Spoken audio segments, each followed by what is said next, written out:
We are the Gujarat Technological University. Since its inception over a decade ago, GTU has been empowering young and curating minds to realize their true potential. Over 4 lakh inspired students are enrolled with one of the premier academic universities in India. With more than 450 affiliated colleges in its fold operating across 5 zones of the state, GTU, the International Innovative University, your place to move forward.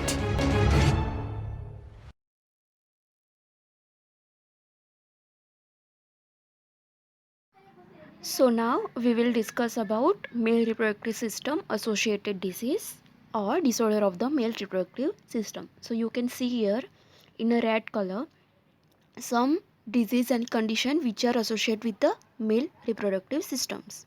So there is first genitourinary cancers. In this there is prostate cancer, prostate ka cancer, and testicular cancer, that is testis ka cancer. Then second is enlarged prostate or BPH. BPH, that is benign prostatic hyperplasia. Then prostatitis, then erectile dysfunction, then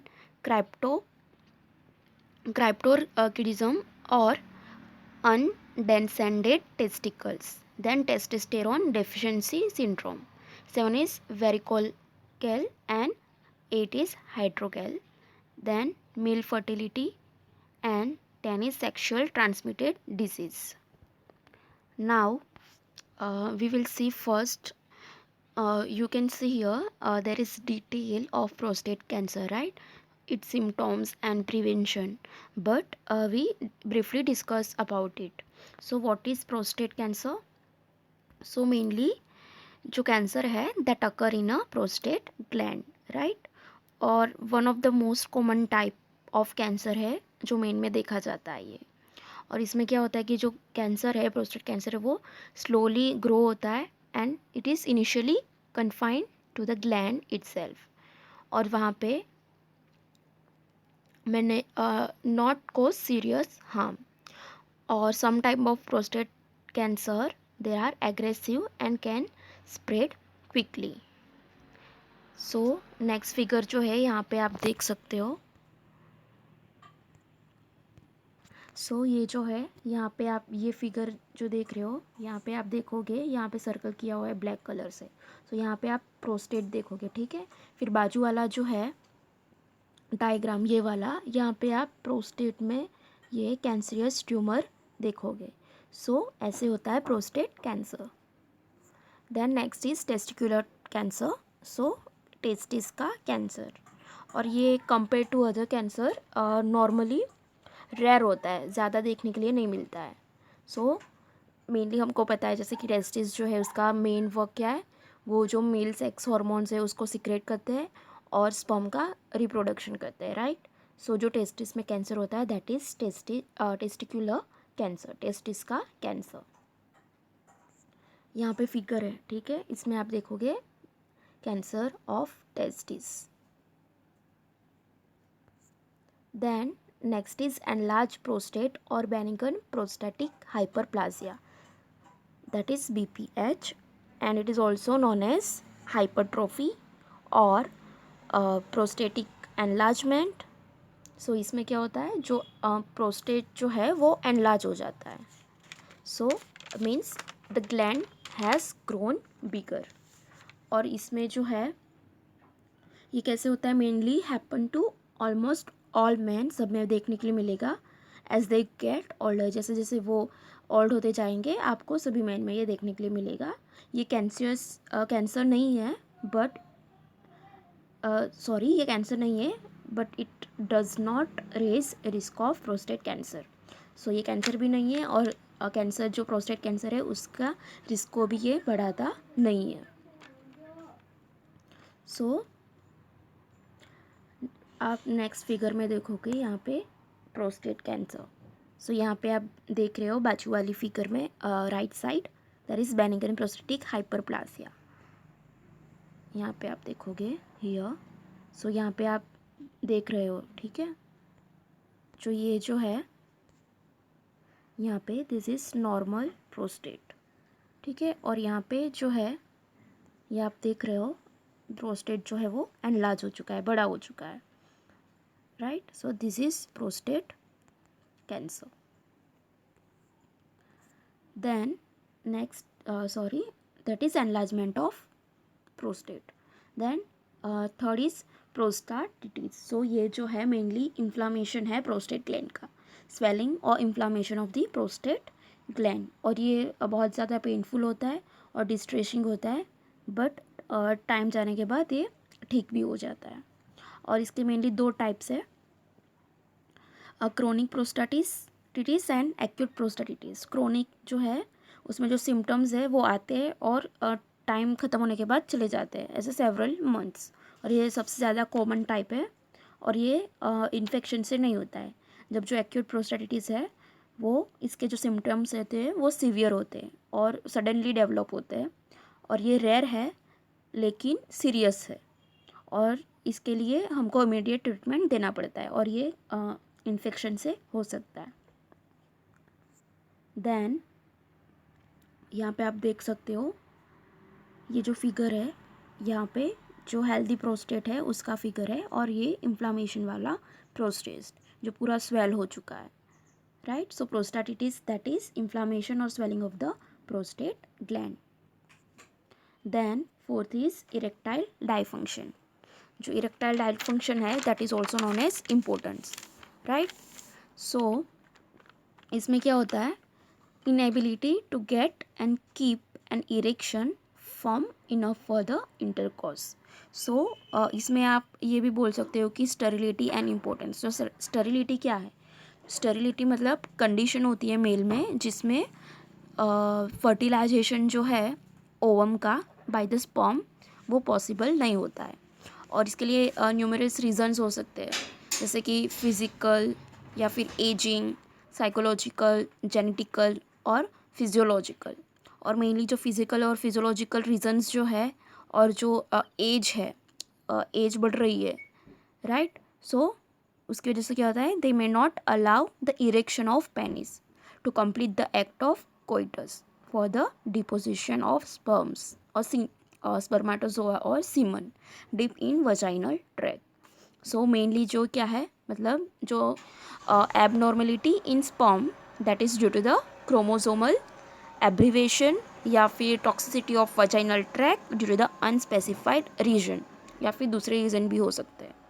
सो जो impotence क्या है, that is term that is generally use for the male who suffer from the condition of sterility. मतलब जैसे मैंने अभी बोला, जो inability of male का टू अटेन और sustain an erection that is satisfactory for normal coitus. So this is known as erectile dysfunction. So then ये जो मैंने अभी आपको एक्सप्लेन किया, राइट। सो मैंने आपको जो नोट्स भेजी है उसमें है डिसऑर्डर में। सो यहाँ पे आप देख सकते हो, राइट, टेस्टिस जो है उसमें ये इरेक्ट पेनिस जो है वो यहाँ पे आप देख सकते हो। Then next is cryptorchidism. So cryptorchidism क्या है, एब्सेंस ऑफ वन और both testis from the scrotum. So जो हमको पता है, राइट, कि टेस्टिस जो है वो स्क्रोटम के लेयर से कवर होती है, उसको स्क्रोटम जो है वो टेस्टिस को प्रोटेक्ट करता है। सो एब्सेंस होना दोनों टेस्टिस का या फिर एक टेस्टिस का, दैट इज़ नॉन एज क्राइप्टोकिडिज्म। सो इसमें जो है इसको हम लोग अनडेंसेंट टेस्टिस भी बोल सकते हैं, राइट।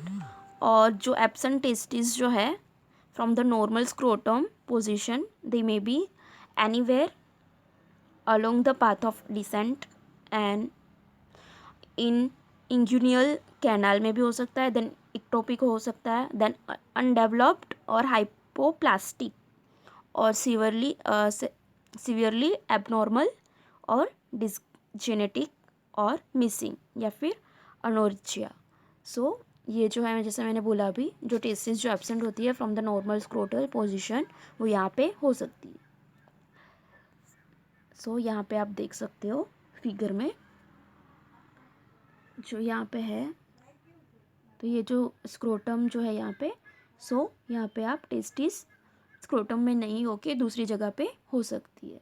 यहाँ पे आप देख सकते हो इंग्यूनल कैनाल में, हियर इंग्यूनल कैनाल में, और अनडेंसन राइट टेस्टिकल। फिर यहाँ पे जो स्क्रोटम है ये, तो यहाँ पे डिसेंडेड टेस्टिस राइट। और ये जो दूसरा वाला फिगर है उसमें भी आप ये जो मैंने अभी बोले पोजीशन, ये आपको यहाँ पे दिखा रहा है कि non palpable, inguinal, then high scrotal और स्क्रोटल। सो क्रिप्टो रिचिडिज्म मतलब एब्सेंस होना एक या फिर दोनों टेस्टिस का from the scrotum. Then testosterone deficiency syndrome. तो ये जो टेस्टोस्टेरोन डेफिशिएंसी सिंड्रोम है that is also known as late onset hypogonadism. और ये मेनली कैसे होता है, it is a clinical and biochemical syndrome जो अकर होता है मेन में। हम obviously male reproductive system associated disease की बात करें तो ये मेल में होगा। Then it is associated with advancing age, जैसे जैसे एज बढ़ेगी वैसे ही होगा। और ये जो कंडीशन है that is characterise by deficient testicular production of testosterone. So testosterone का जो प्रोडक्शन है वो कम होगा, उसमें डेफिशिएंसी होगी, तो ये कंडीशन आपको देखने के लिए मिलेगी। आप नाम पे से ही बता सकते हो कि टेस्टोस्टेरोन डिफिशिएंसी सिंड्रोम, जो टेस्टोस्टेरोन जो हार्मोन है अगर उसकी डेफिशिएंसी है, उसका जो लेवल है वो कम है, तो उसकी वजह जो सिंड्रोम होगा that is testosterone deficiency syndrome. और ये मल्टीपल ऑर्गन सिस्टम को भी अफेक्ट कर सकता है और it can be result in sustainable health consequences. Then यहाँ पे आप देखोगे varicocele that is abnormal enlargement of pampiniform venous plexus in the scrotum. So ये इसमें क्या है कि एनलार्जमेंट होता है, abnormal enlargement of pampiniform venous plexus in the scrotum. So इसमें अगर ज़्यादा एज है तो उसके इंसिडेंस ज़्यादा एज, सो इंसिडेंस इसके इंक्रीज विथ एज। और ये जो है इसमें इसको हम ऐसे भी बोल सकते हैं कि worm like veins in scrotum which sometime get congested, so that is known as varicocele. So यहाँ पे आप देख सकते हो ये जो है स्क्रोटम में, यहाँ पे ये देखो और यहाँ पे देखो, तो that is congested worm like vein that is congested, so that is varicocele. Then next is hydrocele, that is accumulation of fluid in scrotum। जो फ्लूइड होता है उसका accumulation होता है स्क्रोटम में within the tunica vaginalis sac that is attached to the testis। सो आप ऐसे भी बोल सकते हो कि जो सीरस फ्लूइड है उसका accumulation in the body cavity और accumulation of fluid around the testis, so that is hydrocele। सो इसमें जो है ये मेनली कैसे अकर होता है, अकर इन almost any part of the body and in virtue of the topic hydrocele can occur in penis, spermatid cord और epididymis। so यहाँ पे आप लाइन देख सकते हो बोल्ड में, that is caused by fluid secreted from the tunica vaginalis and it is also a result of a plugged inguinal lymphatic system that is caused by repeated chronic infection। So in short hydrocele क्या है, आप ऐसे याद रख सकते हो कि जैसे कि हाइड्रो तो मतलब वाटर, वाटर मतलब फ्लूइड, सो फ्लूइड का अक्यूमुलेशन होना इन अ टेस्टिस और around the testis, so that is known as hydrocele. Then यहाँ पे आप देख सकते हो फिगर में, ये जो है फिगर्स है यहाँ पे, ये वाले फिगर में आप देख सकते हो अच्छे से कि ये जो नॉर्मल कैविटी है, ठीक है, यहाँ पे फर्स्ट जो है फिगर, यहाँ पे ये जो नॉर्मल कैविटी है, यहाँ पे आप टेस्टिस देख रहे हो और स्क्रोटम देख रहे हो। सो नॉन कम्युनिकेटिंग हाइड्रोकिल में क्या है कि टेस्टिकल में फ्लूइड जो है वो फिल होता है। देन कम्युनिकेटिंग हाइड्रोकोल में क्या है, यहाँ पे ये जो एबनॉर्मल कैविटी है उसमें भी फ्लूइड है और यहाँ पे टेस्टिकल में भी, टेस्टिस में भी फ्लूइड है। और हाइड्रोकिल ऑफ द कोर मतलब पूरा यहाँ पे आप देखोगे फ्लूइड है, सो that is accumulation of fluid in scrotum within the tunica vaginalis sac that is attached to the testes. So serous fluid और fluid जो है उसका accumulation around the testes that is known as hydrogel. Then next है male infertility. So male infertility क्या है? So it is means inability to cause pregnancy in fertile female. जो female जो है वो फर्टाइल है और जो मेल जो है वो मतलब प्रेगनेंसी कोज नहीं कर सकता. So that is male's inability to cause pregnancy in a fertile female. और in human it accounts for 40 to 50% of infertility. और जो मेल जो है it can be due to it can be infantile due to the 10 different conditions like immune infertility हो सकती है due to the production of antisperm antibodies या फिर chromosomal anomalies या फिर जीनेटिक म्यूटेशन की वजह से हो सकती है इनफर्टिलिटी, या फिर एज और लाइफस्टाइल की वजह से भी, या फिर नियोप्लाज्म, या फिर क्रिप्टोकिडिज्म. क्रिप्टोकिडिज्म क्या था? That is absence of one और both testis, right. Then hydro के वो क्या था? Accumulation of fluid into scrotum cavity या फिर around the testes.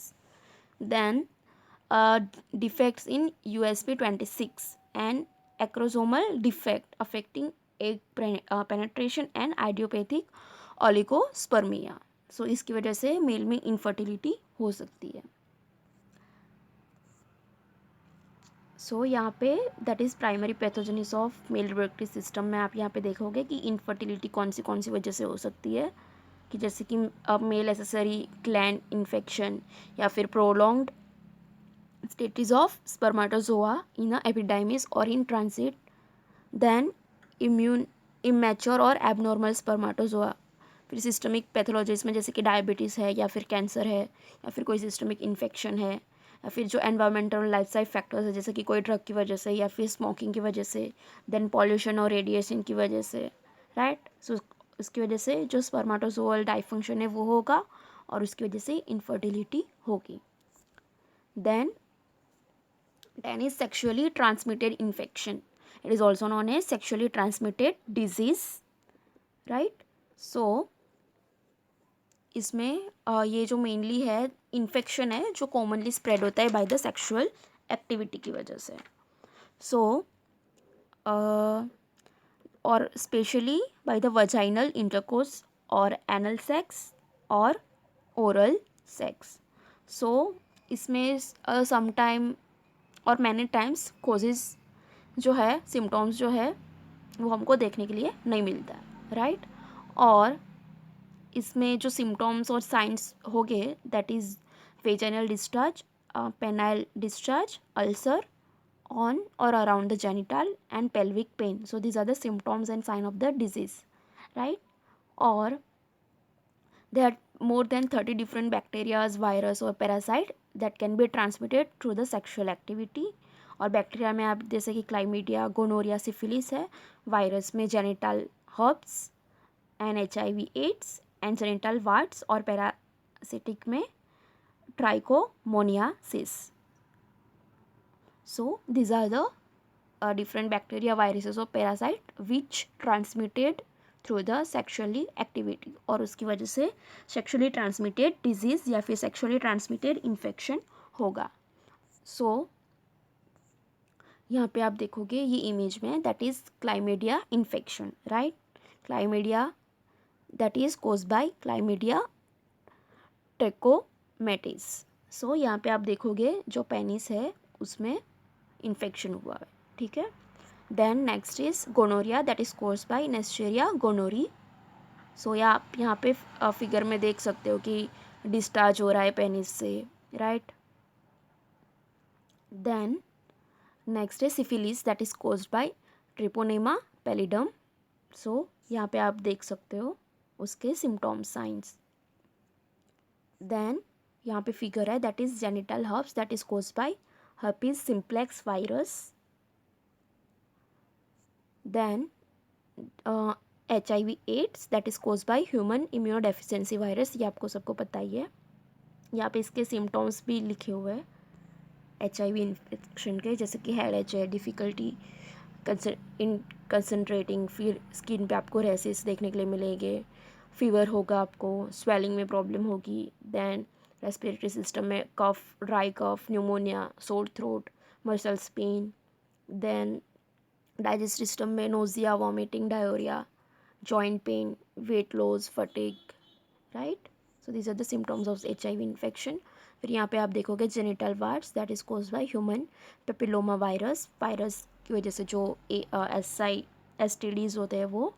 सो यहाँ पे फिगर में इमेज है बहुत सारी, उसमें देख सकते हो। Then trichomoniasis that is caused by Trichomonas vaginalis. So आप यहाँ पे देख सकते हो जो पेनिस है उसमें से डिस्चार्ज हो रहा है, राइट। और यहाँ पे एक साइकिल जैसे दिया हुआ है, आप इसमें से देख सकते हो कि ये कैसे फैलता है। So this is all about disorder. अब दूसरे जो डिसऑर्डर है इस यहाँ पे है नहीं, जो मैंने नोट्स भेजी है उसमें से आपको देखना है। So others male reproductive disorders are infection of penis, मतलब पेनिस का infection, inflammation of the penis, and it is caused by the specific or non-specific infections. Then next is ADAM. ADM, that is androgen deficiency in aging male. So androgen जो है उसकी deficiency in aging mail, जो older mails होते हैं उसमें androgen की deficiency. Then उसको हम लोग मेल मेनोपोज भी बोल सकते हैं, एंड वो में से होता है due to the reduced production of testosterone. Production जो है टेस्टोस्टेरोन का अगर वो रिड्यूस हो रहा है तो उसकी वजह से ये हो सकता है, that is androgen deficiency in aging male. और ये मेनली आपको 40 से ज़्यादा एज के जो मेल है उसमें आपको देखने के लिए मिलेगा। Then next is inguinal hernia. So ये जो है that is condition of bulging out of a loop of intestine into the scrotum due to the tearing of inguinal tissues by any means. Then next है epididymochitis, that is epididymochitis, inflammation है testis का और epididymis का, and is often due to the infection or injury, and it is rarely due to the sexual disease like gonorrhea. So जो एपिडिडाइमोचिटिस है that is inflammation है epididymis का और testis का, और इंजरी या इन्फेक्शन से वो हो सकता है। सो ये आपके हो गए सारे disorder of the mail reproductive system जो मैंने अभी बताया आपको लास्ट, ठीक है, वो आपको जो PDF है उसमें से देखने हैं। I hope you understand.